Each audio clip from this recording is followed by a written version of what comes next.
Hello students, good morning. I am Kamlesh B. Sindhi. In my previous video class discussed about three main pillars of our preamble is democracy, socialist and secularism respectively. In this part we talk about the basic features of our constitution.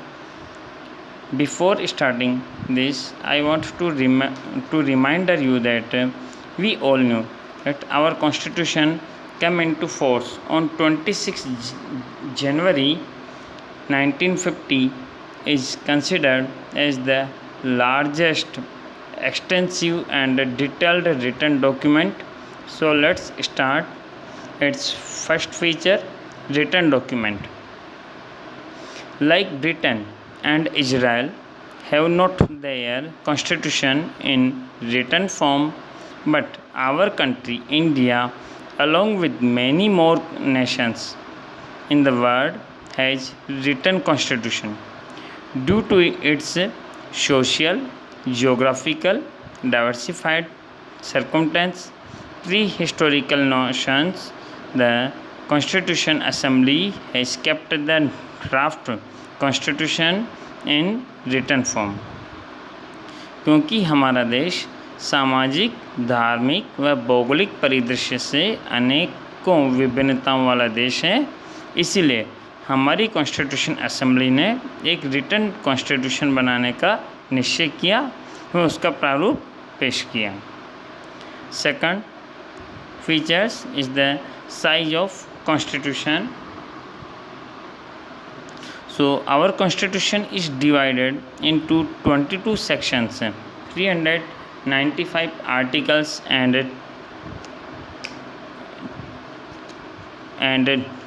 12 appendix, because it comprises many more things like rules for state administrations, fundamental rights and duties, principles for political policies, rules for judiciaries, election commissions, rules for minorities, scheduled caste and deprived groups.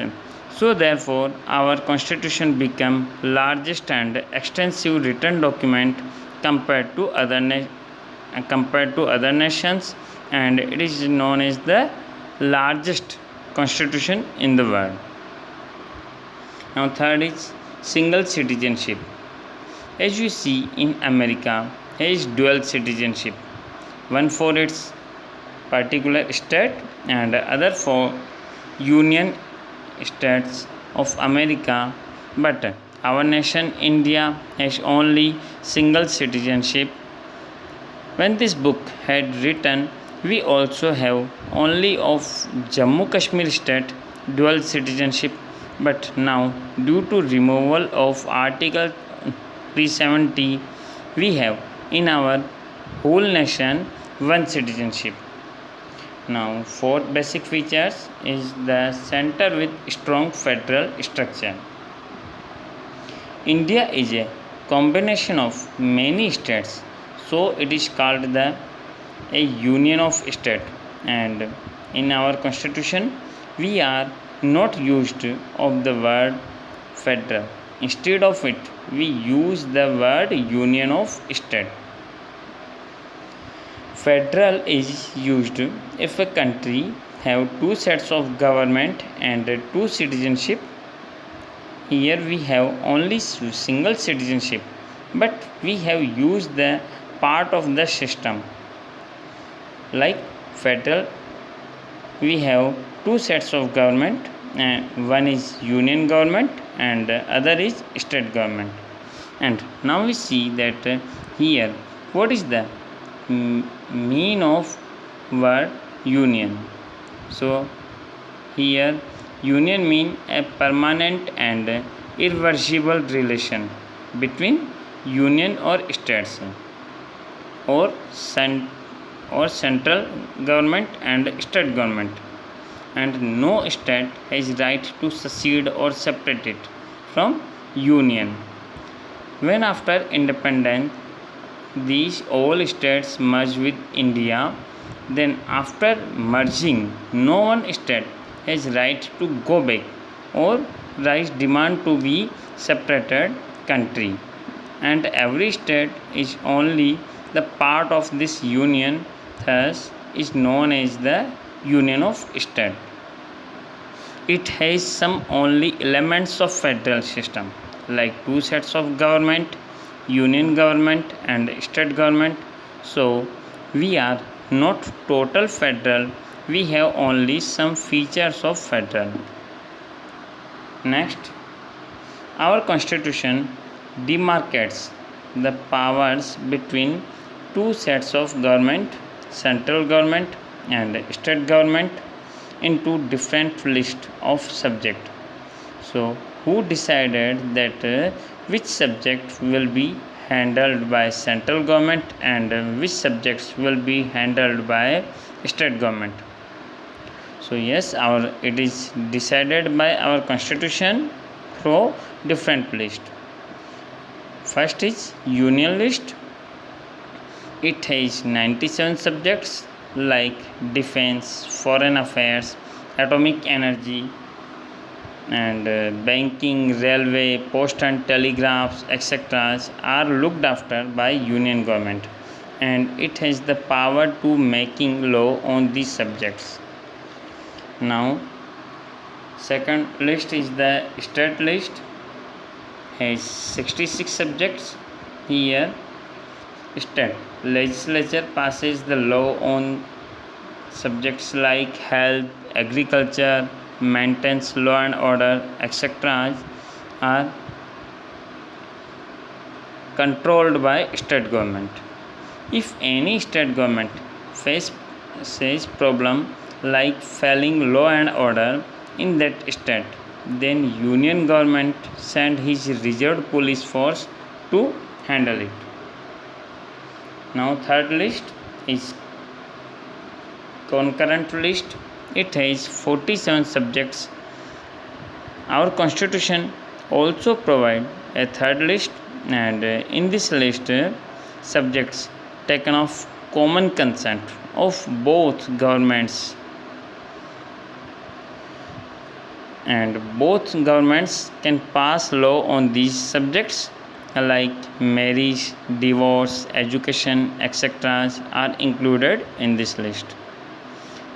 Now we take the residuary powers. So here we understand first what is the meaning of residuary. यहाँ residuary means something that is left over, which are not allotted to both the governments. So these lefted subjects taken in one separated list, and union government has power to make or pass the laws on these subjects.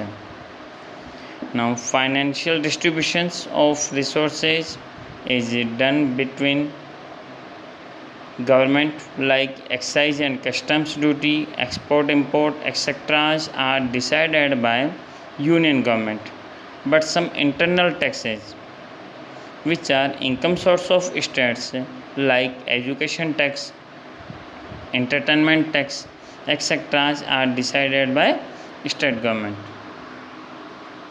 Now our fifth basic feature is united arrangement during crisis.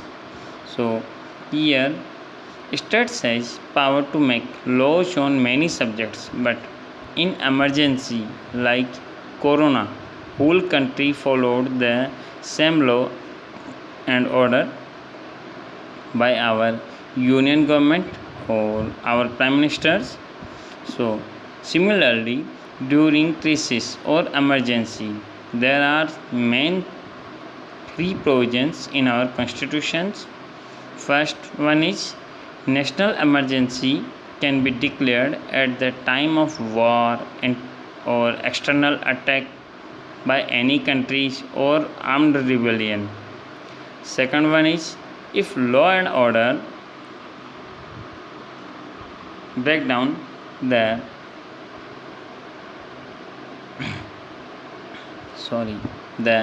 if law and order are break down and the state cannot function properly according to constitution, then constitution emergency declared, and the third one is due to increase in price, then that time financial emergency is declared.